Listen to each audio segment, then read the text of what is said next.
murdered at Marjory Stoneman Douglas High, filing an explosive lawsuit and going right at the school resource deputy who stayed outside the building.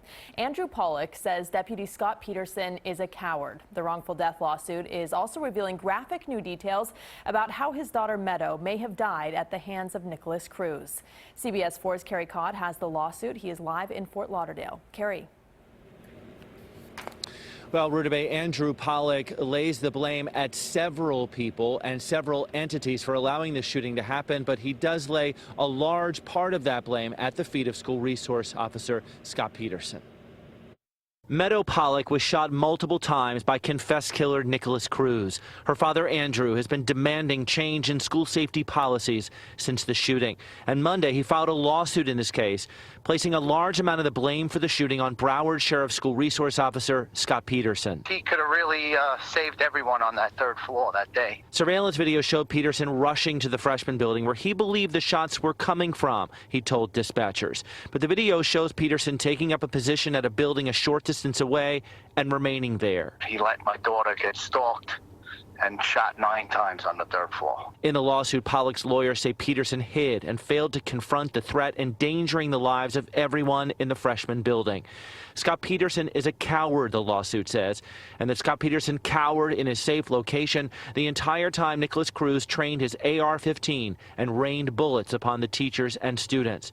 Pollock's lawyers allege that while Peterson stood outside and called for a lockdown, do not approach the 12 or 1,300 buildings. Stay at least 500 feet away at this point. Cruz made his way to the third floor, shot Meadow Pollock numerous times, and then as she moved to cover a fellow student and try to protect her, Cruz shot her again and again, killing Meadow and the other student.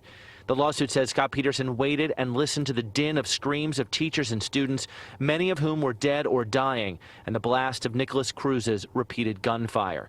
Pollock wants Peterson to pay. I'm not the type of guy I'm just going to lay down and this guy's just going to go collect his pension and go run off into the sunset.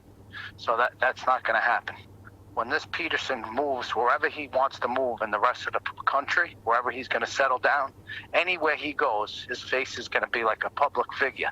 They're going to say, that's the guy that let those children and teachers get murdered on the third floor. That's why I'm doing this.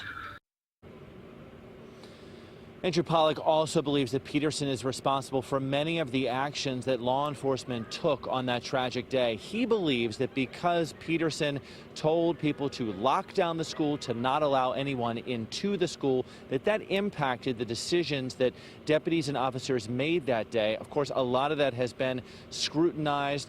There's been a lot of controversy about that, controversy that Andrew Pollock believes is due in large part to Scot Peterson's actions and decisions. Live in Fort Lauderdale, Carey, CBS 4 News Tonight.